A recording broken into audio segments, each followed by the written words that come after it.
is the iPhone 12 and the iPhone 12 Pro. The ones a lot of people have been waiting for, but also the controversial ones a little bit because of this new unboxing experience. But you all know this was coming, Apple knew this was coming. Here we have the two new smaller boxes, and we also have some other stuff too that we're gonna get into that's sort of also part of the iPhone 12 story, but we'll get into that in a second. But here you go. This is the new smaller iPhone box everybody's talking about that also other iPhones will start shipping with. And we might as well get inside and see why it's smaller. Let's start with the iPhone 12 product red for this one. And it really is pretty striking visually just to see a box that's like half the volume it normally is because it's half the height. And as you get inside, you can see the phone is right on top, face down. Footprint is basically the whole box with a little bit of padding. So I imagine the Pro Max box will have to be a little bigger, and then maybe the mini box is even smaller. But we might as well get to that plastic peel. It's pretty simple this time. And right away, that is the product red iPhone 12, looking not actually that red, but I'll get into that in a second. But let's finish the unboxing. We do have the cable here, USB-C to Lightning. The only other stuff in the box is the paperwork, which is all in this little half-sized pamphlets, the product red sheet, the SIM card removal tool, and a single sticker. So just one white sticker with the iPhones now. And that's it. No wall brick, no headphones, just a phone and a cable in a box, basically. All right, let's take a look at the iPhone 12 Pro. Same exact size phone, so same exact size box, just all black now since the Pro phones are all with these dark themes. So the black box with blue accents for the Pacific Blue phone. But yeah, once you get inside, the phone's right up on the top, and the contents of the box are in fact the same. No special fancy colored stickers for the Pro or anything, and no product red sheet, obviously. Just a phone and a cable. And that's the unboxing for iPhone 12 and iPhone 12 Pro. So, I can at least tell you so you can see how that looks. Either way, this is my first look at the new iPhones in person, actually feeling them in the hand. And I gotta say, I am definitely a fan of the updated like industrial design. They look and feel great to me, really solid, a little heavy actually. The boxy sides are everything I wanted as far as taking inspiration from the iPad Pro or even iPhone 4 or iPhone 5 eras of phones. Antenna lines near the corners, super tight tolerances, a flat screen, pretty minimal camera bump, but not zero. I think they would have looked even better with USB-C at the bottom, but you know, I guess we're never gonna get that. But generally, the square sides make it, I think, more grippable. Like some people may find it a little bit sharp actually at first, and a little less comfortable. But hey, people out here are putting cases on every phone, so I guess I shouldn't look too much into that. But I think it looks nice. It also happens to stand up on its own, so that's pretty sweet. What I will say though, is the iPhone 12 Pro has the glossy stainless steel sides, and the iPhone 12 has the more matte aluminum sides, and I honestly prefer the aluminum sides. Like the fingerprints you catch on stainless steel don't look great. It's the same reason I don't want the stainless steel Apple Watch. I feel like it's just a little bit neater. It's also a little bit lighter. These phones are the exact same size, and I mean exactly the same, like cases that fit one fit the other, but the iPhone 12 Pro weighs 192 grams thanks to stainless steel and an extra camera, and the iPhone 12 weighs 162. Like Apple's actually notorious for always changing up colors, so you never quite know if one space gray is the same as another space gray, but the same thing also happens with product red, and this is the least red product red I've seen so far. From every angle, it looks much more peach, like red, orange, or coral. But yeah, now you know. A lot of people were wondering what the extra cutout is on the right side of that phone underneath the power button, since all the other buttons are on the other side. And that is just a cutout for the 5G antennas, because yes, all of these new iPhones have 5G, and that'll of course be examined in the full review.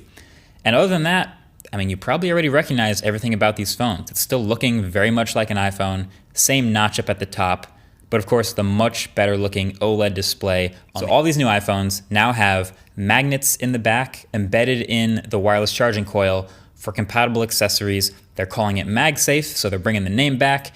And there is potential for a whole world of new MagSafe accessories that slap onto the back of the phone with magnets, right? Now, I don't know a better way to visualize what's happening here than some good old-fashioned magnet paper. So this is what happens when you put magnet paper up to an old iPhone, iPhone 11. There's nothing really here except down here at the bottom, which is actually just the speakers in the bottom of the phone. So when you put the magnet paper on an iPhone 12, boom, you can immediately see these concentric circles and then these lines straight down them for alignment. So anything that's going to work with MagSafe and slap onto the back of the phone and align itself has to line up with these. And I just happen to have some MagSafe accessories here as well. So the most important one, of course, being the MagSafe charger, which is this thin little hockey puck attached to a wire with USB-C at the other end. It's not a super long cable, it's 3 feet, and the puck itself basically resembles like a giant Apple Watch charger. It's flat, it's metal on the outsides, it's white plastic on the inside, and it just slaps onto the back of the phone like this. It's actually pretty much precisely centered over the logo, so it's an easy spot to find, and it's firm. But obviously, since it's just a circle, it doesn't align with those other 3 lines underneath, so it can spin freely, which is kind of neat. And when you get it connected, I believe there's an NFC chip inside that tells the iPhone what accessory it just connected to and plays an animation on the screen accordingly. So when you connect just the MagSafe charger, you get just this little circular MagSafe charging animation, and it's charging at 15 watts. Cool. Then there's accessories, like this MagSafe wallet that they showed. Boom, it has all the corresponding magnets inside to match up with the alignment of the iPhone, and when you connect it, it just kind of snaps onto the back in place. Again, somewhat firmly, but it's not super strong. And then it just plays the appropriate animation. So just to show you, it knows what accessory was attached. There's no extra settings or info on the phone, but it just knows. Then same here with this whole MagSafe case. It's a full case that has the magnetic coils inside, and you can see, again, those magnets super clear as day. And when you put it on the phone, the whole screen lights up because it knows a whole case is now on the phone. Now, just in case you're wondering, why would you need a whole MagSafe case? What's the point? So if you have the iPhone and the MagSafe case, you attach it, shows the animation, realizes the case is on, it's Pacific Blue animation, which is cool for the case. And now you can still attach that puck onto the back of the phone, and you're gonna charge through MagSafe. So it's going through the case. So that's the benefit of the compatible case, and yet still, if you have this little wallet accessory, and throw it on the back here of the case, it still recognizes through the case what accessory is happening. But if I try to charge through the wallet and the case, it actually still magnetizes, but it doesn't charge. So it seems like the limit to how many accessories, I mean, of course the wallet is magnetically shielded because you don't want to have the cards inside get messed up. But even if you put a second thing on the back, I don't think that would be very efficient. So yeah, one layer of having a case on your phone and still using MagSafe, fine, that's good. But yeah, I think that's the limit too. So anyway, my take on MagSafe is it's kind of cool, but not quite as cool as I was hoping, mainly because of the strength of the magnets. It's a little loose. Now we'll see if third-party accessory makers can use stronger magnets in their accessories to better attach to the iPhone. But I was imagining something like a car mount may be coming out where it's just holding it up with magnets. But if you go over a bump, like this magnet's not gonna hold it up. So I'm curious how that goes with accessories you really want to stay attached. But even, look at this. This is the wallet mount, which you'd really want to stay attached. But even with this wallet case, putting it in my pocket, it can easily just pop right off, just slide right off, and that's your wallet. That's like the one thing you definitely want to for sure stick to the phone the strongest, right? So we'll see. We'll see what this ecosystem brings. Another fun fact though, this is still technically, it's all Qi. It's a Qi wireless charger. So if you have another Android phone with Qi wireless charging, it actually magnetizes to the back and wireless charges many other Android phones. So if you're into that, you can buy Apple's wireless charger and troll Apple and take pictures of your Android phone wireless charging with MagSafe. Every phone's had MagSafe, guys. But anyway, that's it. That's the first impressions and hands-on. Like I said, I've been using these phones now for a couple days, so the review is in the works. But let me know what you guys would want to see in that video. And of course, there's a bunch more coming up because it's Techtober. That's just what's going on right now. So that's been it. Thanks for watching. Catch you guys in the next one. Peace.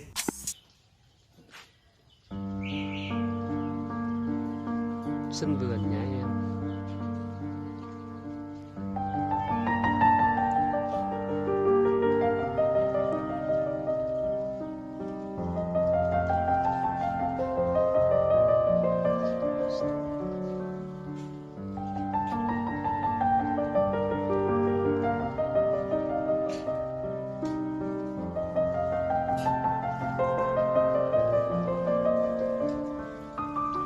Lấy xe máy mà đi.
Rồi